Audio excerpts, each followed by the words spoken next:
Seperti itu. Oke, jadi kita mulai aja. Untuk hari ini adalah pengenalan sistem berbasis pengetahuan. Jadi sistem berbasis pengetahuan kita juga bisa sebut juga di sini untuk lebih kepada sistem pakar ya dibanding sistem pendukung keputusan. Nah, di sini adalah rencana pembelajaran kita selama 1 semester.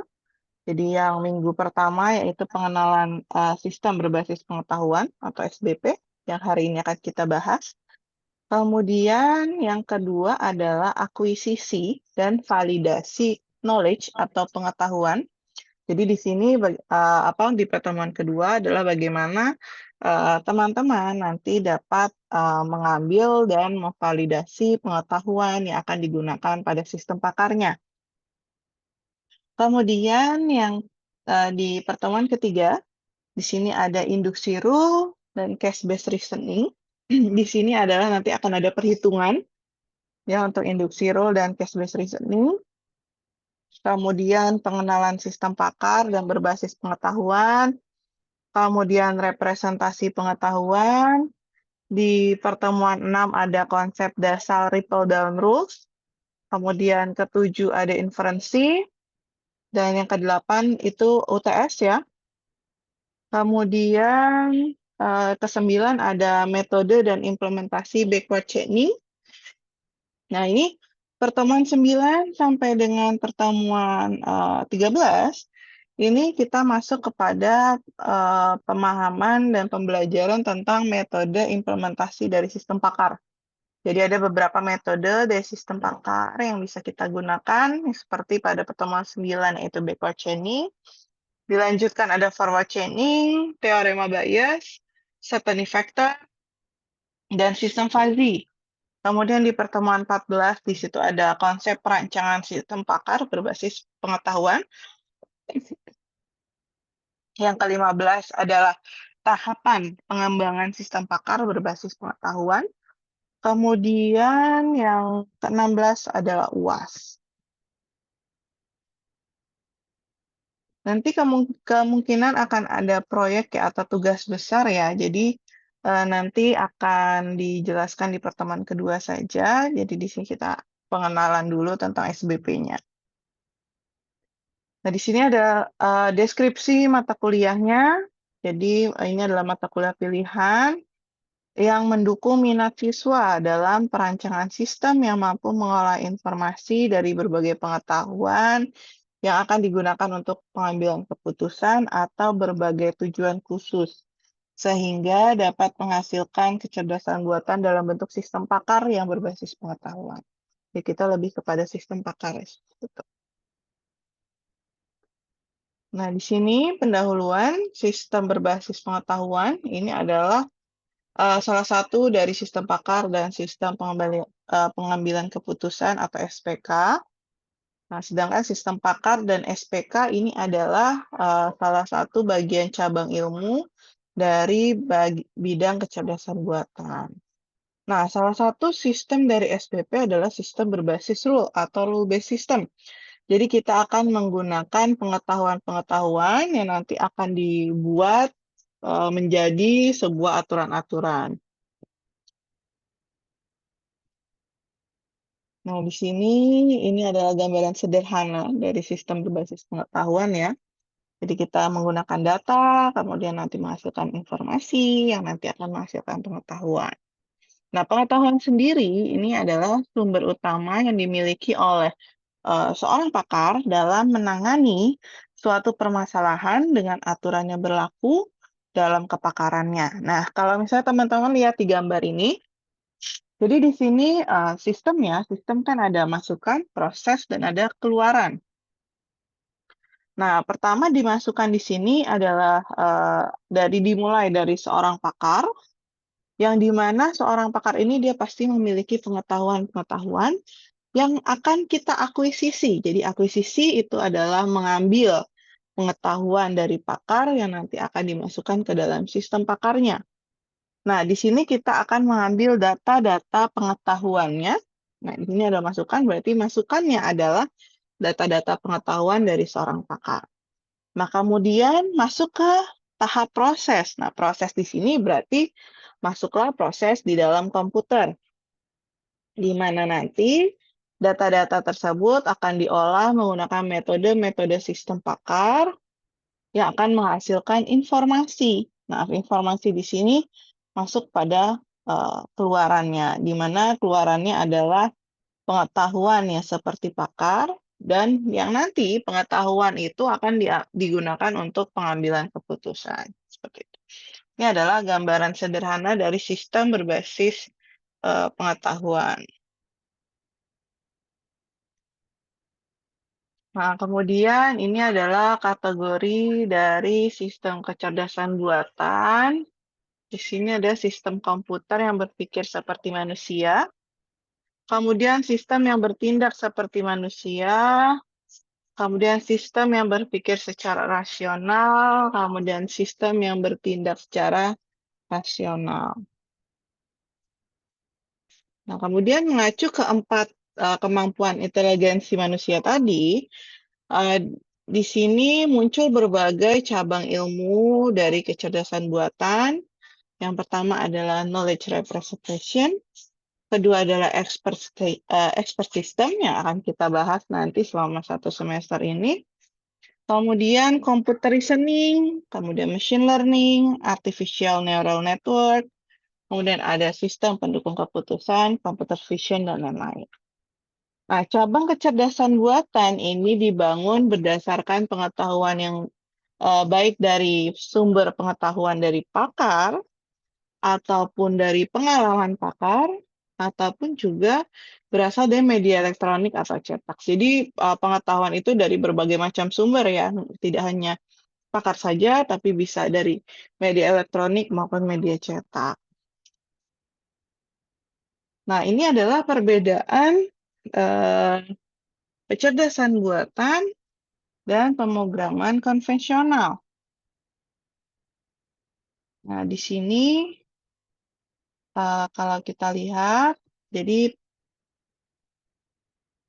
perbandingan antara kecerdasan buatan dan pemrograman konvensional ini menggambarkan perbedaan mendasar dalam cara kedua teknologi ini bekerja. Nah, AI ini atau artificial intelligence atau kecerdasan buatan ini memiliki fleksibilitas yang lebih besar dalam menangani data yang tidak lengkap dan dapat mengambil keputusan berdasarkan pendekatan heuristik. Nah, sementara pengembangan pemrograman konvensional ini bergantung pada algoritma yang terstruktur dan membutuhkan input yang lengkap. Kemudian pemisahan antara kontrol dan pengetahuan dalam kecerdasan buatan ini memungkinkan sistem untuk terus belajar dan berkembang, sedangkan pemrograman konvensional lebih statis dan sulit untuk diperbarui. Nah, kemampuan kecerdasan artifisial untuk melakukan pemikiran itu terbatas, akan tetapi dia dapat terus berkembang, menjadikannya alat yang sangat kuat dalam dunia teknologi modern, seperti itu. Itu untuk secara garis besarnya seperti itu. Nah, kalau kita lihat dari satu persatu, pertama dari processing. Dari processing, di sini pertama kecerdasan buatan ini menggunakan pendekatan yang simbolik, di mana kecerdasan buatan ini bekerja berdasarkan pemodelan dan representasi simbol-simbol atau abstrak tertentu. Nah, proses ini lebih fokus pada penalaran dan pengambilan keputusan yang fleksibel. Sedangkan konvensional dia berbasis algoritmik, di mana semua instruksi dan logika diprogram secara jelas dan eksplisit. Nah, sistem ini mengikuti serangkaian langkah-langkah yang telah ditentukan tanpa adanya variasi atau penyesuaian berdasarkan kondisi yang dinamis. Nah, kemudian yang kedua dari inputnya, nah kecerdasan buatan ini tidak, input yang diberikan itu tidak harus lengkap. Jadi kecerdasan buatan dia mampu bekerja dengan data yang tidak lengkap dan data dengan ketidakpastian. Ini berkat kemampuan prediktif atau penyimpulan dari data yang ada. Kemudian pemrograman konvensional, kalau konvensional input yang diberikan itu harus lengkap dan sesuai dengan spesifikasi yang dibutuhkan. Nah, jika data atau input tidak lengkap, maka sistem tidak akan berjalan dengan benar, atau mungkin juga tidak akan berjalan. Kemudian searching atau untuk pencarian di sini, untuk kecerdasan buatan menggunakan metode heuristik, yaitu pendekatan yang lebih intuitif atau menggunakan aturan-aturan praktis untuk menemukan solusi. Nah, AI tidak selalu mencari solusi yang optimal, tapi solusi yang cukup baik dalam waktu yang lebih singkat. Sedangkan konvensional dia menggunakan algoritmik murni, di mana proses pencarian solusi dilakukan secara sistematis dan harus menemukan solusi yang optimal sesuai dengan instruksi yang jelas. Mohon maaf, tunggu sebentar.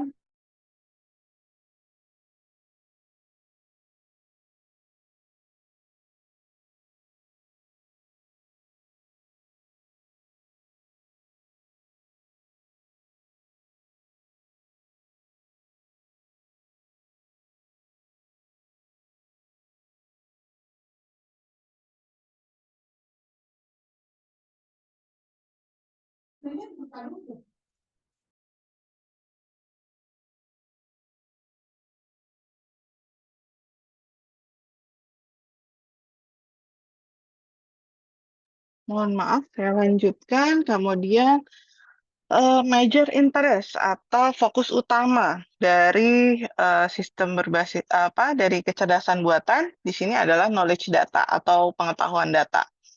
Nah, ini adalah dia menggunakan informasi yang sudah ada untuk menambah pengetahuan dan membuat keputusan. Sedangkan kalau konvensional, fokus utamanya adalah informasi. Nah, ini di mana bagaimana data tersebut diproses dan dikelola dalam bentuk algoritma untuk mencapai hasil yang diinginkan. Kemudian untuk bagian struktur, kecerdasan buatan di sini terdapat pemisahan antara control knowledge, yang berarti kecerdasan buatan memisahkan antara mekanisme kontrol untuk proses pemikiran atau algoritma dengan berbasis pengetahuan atau data yang dimiliki. Sedangkan konvensional, ini kontrol terintegrasi dengan data. Artinya, semua logika dan aturan terikat erat dengan data yang diproses. Kemudian untuk output, di sini output untuk kecerdasan buatan tidak harus lengkap. Artinya, kecerdasan buatan dapat memberikan output atau hasil meskipun data input tidak lengkap atau ketidakpastian pada inputnya. Sedangkan untuk konvensional harus lengkap, jadi output hanya dapat dihasilkan jika semua data input itu sesuai dengan instruksi yang telah diprogramkan. Kemudian maintenance dan update. Untuk kecerdasan buatan dia mudah untuk melakukan perawatan dan pembaruan karena sistem kecerdasan buatan seringkali berbasis modular, di mana modul-modul ini bisa diperbarui atau ditambahkan tanpa mengganggu keseluruhan dari sistemnya. Sedangkan konvensional ini susah dilakukan karena sistem pemrograman konvensional cenderung harus diperbaiki atau diperbarui secara manual. Jadi kalau ada perubahan kecil, nah seluruh program mungkin perlu ditambah. Dan yang terakhir adalah kemampuan berpemikiran. Jadi untuk kecerdasan buatan di sini terbatas, tapi mampu atau dapat ditingkatkan. Artinya, meskipun kecerdasan buatan memiliki keterbatasan dalam cara berpikir atau membuat suatu keputusan, kemampuan ini dapat terus ditingkatkan melalui pembelajaran mesin atau algoritma yang lebih kompleks. Gitu. Dan kalau konvensional tidak ada kemampuan pemikiran, jadi sistem hanya mengikuti logika yang telah diprogramkan dan tidak memiliki kemampuan untuk berpikir atau beradaptasi dengan kondisi yang tidak diprediksi. Seperti itu. Ini kita lanjutkan. Nah, ini ada teknik umum untuk kecerdasan buatan dan contoh penggunaannya. Contohnya pertama di sini adalah teknik searching. Jadi digunakan untuk pencarian rute optimum untuk memandu seseorang dalam perjalanan. Contohnya penggunaan komputer yang dilengkapi dengan GPS atau Global Positioning System. Kemudian teknik reasoning ini digunakan untuk melakukan penalaran terhadap masalah yang dialami manusia. Contohnya di sini adalah software Medicware. Di sini Medicware ini untuk merekam catatan medis pasien, dilengkapi dengan ribuan pengetahuan tentang jenis obat, merek, efek samping, dan interaksi berbagai jenis obat. Teknik planning ini digunakan untuk melakukan perencanaan terhadap suatu masalah yang hendak diselesaikan. Kemudian contohnya adalah Optimum IV. Ini adalah planner yang digunakan oleh European Space Agency untuk perakitan, integrasi, dan verifikasi pesawat terbang. Nah, sistem tersebut digunakan untuk membuat perancangan dan untuk memonitor eksekusi terhadap perencanaan-perencanaan tersebut. Kemudian yang terakhir adalah teknik learning. Ini digunakan untuk membuat mesin-mesin otomatis melalui proses pembelajaran dan pelatihan. Contohnya adalah robotik, seperti itu. Nah, kemudian untuk sistem berbasis pengetahuan, tadi ada sistem pakar atau expert system, dan ada sistem pengambilan keputusan atau decision support system. Nah, apa sih perbedaannya antara sistem pakar dan sistem pengambilan keputusan? Nah, nanti kalau teman-teman untuk skripsi bisa memilih atau mau menggunakan sistem pakar atau mau menggunakan sistem pengambilan keputusan. Perbedaannya yang pertama adalah pada sistem pakar untuk data yang digunakan adalah informasi diolah menjadi suatu informasi. Jadi contohnya pengetahuan yang kita dapat itu adalah informasi dari data-data yang sudah diolah ya, jadi pengetahuan itu adalah informasi dan kita olah lagi dengan metode sistem pakar menghasilkan suatu informasi seperti itu. Nah, kalau itu bersifat pasif, ya sifatnya adalah pasif, jadi informasi tidak ada timbal balik. Kemudian untuk sistem pengambilan keputusan, nah dia tidak hanya menggunakan informasi dari pengetahuan-pengetahuan dari pakar, tapi dia juga menggunakan semua tipe data lainnya. Bisa jadi gambar, dari data numerik, dan semacam, dan lain-lain ya. Dan dia bisa menghasilkan informasi, dan juga bisa menghasilkan mungkin suatu grafik, chart, dan lain sebagainya.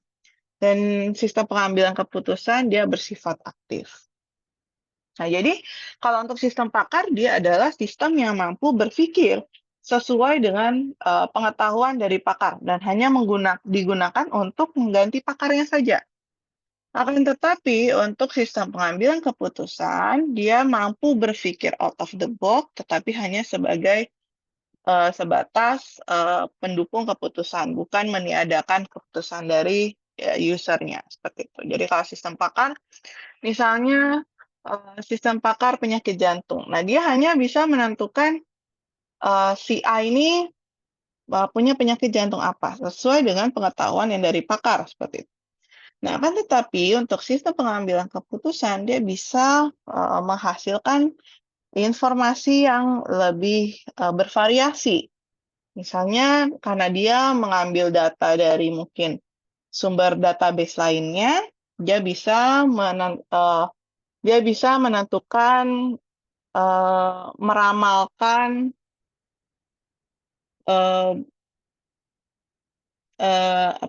misal dia bisa meramalkan keseriusan dari penyakitnya, itu sudah di tahap mana, atau kemungkinan sembuhnya berapa lama, seperti itu. Nah, sistem pakar dalam kecerdasan buatan. Nah, sistem pakar ini adalah program kecerdasan buatan yang menggabungkan pangkalan pengetahuan base dari sistem inferensi untuk menirukan seorang pakar. Nah, suatu sistem pakar ini dia menyamai kemampuan pengambilan keputusan dari seorang pakar. Nah, di sini kalau kita lihat gambarnya, di sini adalah non-expert user. Mereka memberikan query-query, itu masuk ke user interface, diolah pada inference engine, lalu masuk ke dalam menggunakan knowledge base. Ya, knowledge base ini adalah tempat di mana kita menyimpan pengetahuan-pengetahuan yang dari pakarnya. Ya, nanti dari inference engine dia akan memberikan hasil. Di sini adalah advice atau mungkin jalan keluarnya seperti itu. Di sini ada kelebihan sistem pakar. Jadi beberapanya meningkatkan produktivitas, kemudian mengerjakan perhitungan secara cepat dan tepat, serta mencari kembali data yang tersimpan dengan kecepatan tinggi, mudah mengakses pengetahuan seorang pakar, meningkatkan kapabilitas sistem komputer, dan bisa digunakan sebagai media pelengkap dalam pelatihan dan lain-lain. Ini adalah kelemahannya. Di sini dia tidak selalu bisa didapat dengan mudah. Pengetahuannya ya, tidak selalu bisa didapat dengan mudah karena pendekatan yang dibuat oleh satu pakar dengan pakar lainnya itu berbeda. Yang kedua, sangat sulit membuat suatu sistem dan memerlukan biaya. Yang ketiga adalah sistem pakar tidak 100% benar, perlu diuji ulang sebelum digunakan. Nah, dalam hal ini peranan manusia sebagai faktor dominan. Nah, ini adalah elemen manusia dan sistem pakar. Pertama adalah pakar, kemudian ada knowledge engineer. Nah, di sini knowledge engineer nanti yang bertugas untuk melakukan akuisisi, validasi, dan pembuatan knowledge base. Kemudian ada user. User ini terdiri dari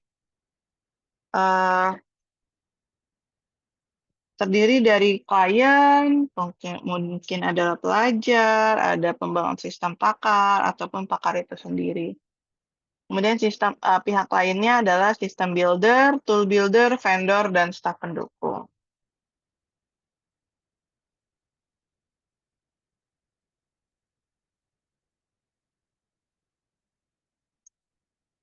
Komponennya pertama ada akuisisi pengetahuan, jadi subsistem ini digunakan untuk memasukkan pengetahuan dari seorang pakar dengan cara merekayasa pengetahuan agar bisa diproses oleh komputer dan meletakkannya ke dalam basis pengetahuan dengan format tertentu. Nah, sumber pengetahuan ini bisa diperoleh dari pakar atau dari buku, dokumen, multimedia, basis data, laporan riset, dan lain-lain. Nah, untuk basis pengetahuan, di sini representasi pengetahuan dari seorang pakar di sini adalah ada dua, ada fakta, yaitu adalah situasi, kondisi, atau permasalahan yang ada, dan yang kedua adalah rules atau aturan, di mana rules ini mengarahkan penggunaan pengetahuan dalam memecahkan masalah. Kemudian ada mesin inferensi. Sini adalah sebuah program yang berfungsi untuk memandu proses penalaran terhadap suatu kondisi berdasarkan pada basis pengetahuan yang ada, kemudian memanipulasi dan mengarahkan kaidah, model, dan fakta yang disimpan dalam basis pengetahuan untuk mencapai solusi dan kesimpulan.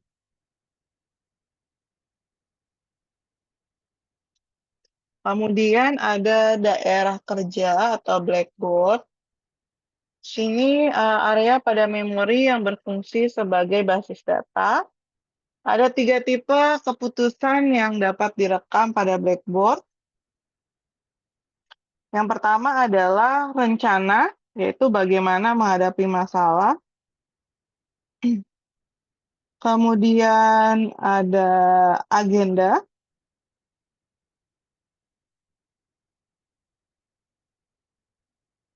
Agenda adalah aksi-aksi potensial yang sedang menunggu untuk dieksekusi. Kemudian ada solusi, yaitu calon aksi yang akan dibangkitkan. Kemudian yang kelima ada user interface, yaitu bagian penghubung antara program sistem pakar dengan penggunanya. Kemudian yang keenam ada subsystem penjelasan atau explanation subsystem. Sini memberi penjelasan ke pengguna, memberikan kesimpulan yang dapat dipahami oleh pengguna, yang merupakan hasil dari proses pemindahan keahlian seorang pakar seperti dalam pemecahan masalah. Kemudian ada sistem perbaikan, jadi kemampuan memperbaiki pengetahuan dari seorang pakar ini diperlukan untuk menganalisis pengetahuannya. Kemudian pengguna atau user, ini pengguna sistem pakar bukanlah seorang pakar yang membutuhkan solusi, saran, dan pelatihan pada permasalahan yang ada.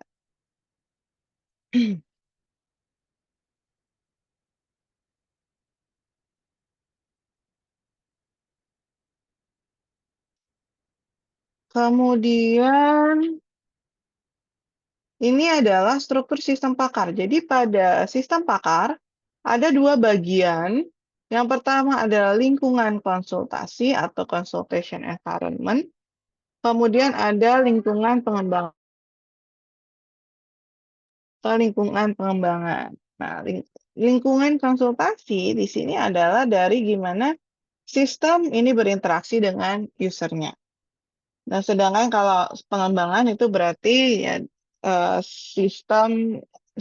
bagian dari sistem pakar yang untuk mengolah, memproses masukan dari user dan menghasilkan keluaran. Nah, yang pertama dari lingkungan konsultasi terlebih dahulu, dimulai dari user, di mana user memberikan fakta tentang kejadian tertentu yang di sini melalui user interface, lalu masuk ke motor inferensi. Nah, nanti dari motor inferensi di sini, dia akan mengambil fakta-fakta atau rules-nya, mencocokkan yang sesuai dengan inputan dari user, yang nanti akan menghasilkan aksi yang direkomendasi.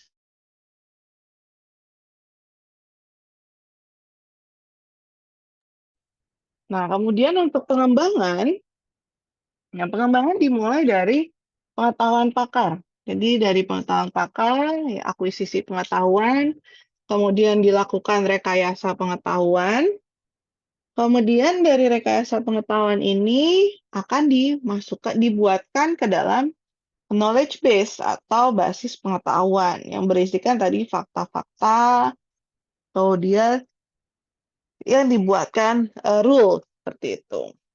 Ini adalah nanti akan dipakai pada motor inferensi. Nah, kemudian sistem pengambilan keputusan atau SPK dalam kecerdasan buatan. Nah, tujuan dari sistem pendukung keputusan adalah do the right things atau meningkatkan efektivitas pengambilan keputusan. Dan yang kedua adalah do the things right, itu meningkatkan efisiensi pengambilan keputusan. Nah, ini adalah komponen dari SPK. Pertama di situ ada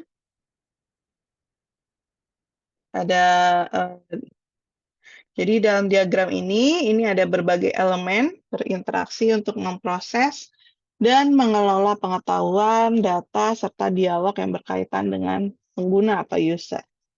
Nah, pertama di sini ada data management.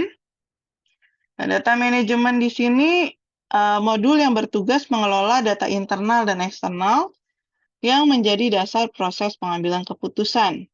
Nah, data ini berasal dari sumber eksternal seperti basis data atau sistem lainnya, serta data internal dari operasi yang dilakukan sebelumnya. Nah, perannya, dia memiliki peran untuk mengumpulkan, menyimpan, dan mengatur data sehingga siap digunakan oleh modul lain seperti knowledge manager dan model management. Tadi disebutkan model management, ya, di situ model management di sini mengelola berbagai model yang digunakan dalam pengambilan keputusan. Nah, model ini berupa model statistik, model algoritma, simulasi yang digunakan untuk memprediksi hasil dan menganalisis data yang dimiliki.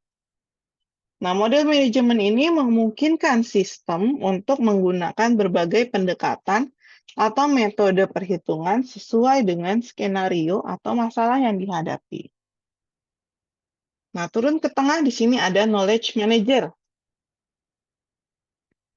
Nah, modul ini merupakan inti dari SPK. Dia bertugas mengelola pengetahuan yang digunakan oleh sistem untuk memahami dan memproses data. Nah, knowledge manager juga bertindak sebagai penghubung antara manajemen data, model, dan dialog. Kemudian, knowledge manager di sini juga melakukan penalaran atau reasoning dengan menggunakan basis pengetahuan yang ada dan menentukan bagaimana data yang dikelola harus diinterpretasi atau dianalisis melalui model yang tersedia. Kemudian dilanjutkan ada dialog manajemen. Nah, modul ini bertanggung jawab untuk mengelola interaksi dengan pengguna. Nah, dialog manajemen menyediakan interface yang memungkinkan pengguna untuk berinteraksi dengan sistem, memberikan input, menerima input, dan berkomunikasi secara langsung dengan modul pengetahuan. Kemudian juga ada manajer ya atau usernya ya. Jadi di sini adalah entitas yang menggunakan sistem untuk menyelesaikan suatu tugas. Seperti itu. Nah, ini struktur umumnya dari sistem berbasis pengetahuan. Nah, di sini ada kategorisnya ya, ada expert system, tutoring system, dan lain-lain. Nah, di sini ada tipe knowledge-nya, ada aturan, fakta, dan penalaran. Kemudian kita masuk ke knowledge-based management system-nya. Nah, di sini ada domain expert, kemudian ada other source ya. Jadi di sini ada pakar utama ya, pakar utama yang digunakan. Atau ini adalah sumber-sumber lain, misal media elektronik, media digital, atau buku, atau report. Nah, kemudian di sini ada knowledge engineer, di mana knowledge engineer nanti akan melakukan akuisisi pengetahuan dari sumber-sumber ini, sumber-sumber sebelumnya. Nah, kemudian setelah knowledge engineer ada control structure, ya tadi kalau kita ingat yang perbedaan antara kecerdasan buatan dan pemrograman konvensional di mana kontrol dan knowledge itu berada di tempat yang berbeda. Di sini terlihat, jadi control structure-nya itu berpisah dengan knowledge structure karena kita akan membuat knowledge base. Gitu. Salah satu tugas dari knowledge engineer adalah membuat knowledge base, di mana tadi knowledge base berisikan fakta-fakta dan aturan yang telah dibuat sedemikian rupa agar nanti bisa digunakan dalam memproses sistem pakar. Diprosesnya adalah dalam inference engine ini. Entah nanti kita menggunakan metode, tadi ada forward chaining, backward chaining, dan lain-lain. Tentu dia juga akan menggunakan database. Nah, working memory di sini, ini sama kayak Blackboard ya, tadi Blackboard. Nah, di sini dia akan bersinggungan dengan explanation subsystem dan self-learning. Self-learning di sini digunakan untuk dia dapat melakukan pembelajaran secara mandiri, dan explanation digunakan agar sistem bisa memberikan output yang dapat dipahami oleh usernya. Nah, kemudian yang terakhir adalah user interface. Seperti itu. Ini komponen basis pengetahuan, ada fakta, aturan, penalaran, dan meta-knowledge. Nah, ini adalah gambaran besar dari sistem berbasis pengetahuan, pakar, dan pengambilan keputusan. Nah, kita lihat kalau SBP di sini mulai dari dokter penyakit dalam, ya, contohnya ada dokter penyakit dalam, melakukan akuisisi pengetahuan, membuat basis pengetahuan tentang penyakit dalam. Nah, kemudian melakukan metode representasi pengetahuan, membuat rules, dan menyusun metode inferensi untuk dijadikan mesin inferensi. Nah, rules dan mesin inferensi ini adalah sistem pakarnya. Nah, bagaimana dengan SPK? Nah, SPK ini dia akan melibatkan manajemen data atau knowledge lain dan menggunakan pemodelan klasifikasi atau peramalan. Nah, dia kan memiliki model tertentu gitu untuk memproses si datanya menghasilkan suatu informasi untuk mengambil suatu keputusan. Ini SPK, ini sistem pakar, dan ini SBP. Nah, kalau kita lihat output-nya, input-nya adalah fakta gejala. Nah, output dari sistem pakar adalah identifikasi penyakit. Sedangkan output-nya adalah, kalau output untuk SPK adalah klasifikasi penyakit, prediksi lama pemulihan, dan lain-lain. Seperti itu.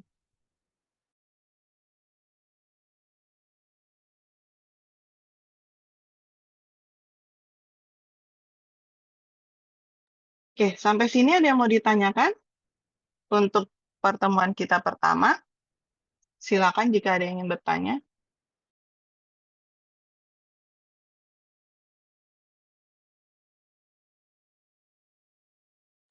Yang belum melakukan presensi, silakan ya melakukan presensi pada chat. Nanti akan saya data dari chatnya.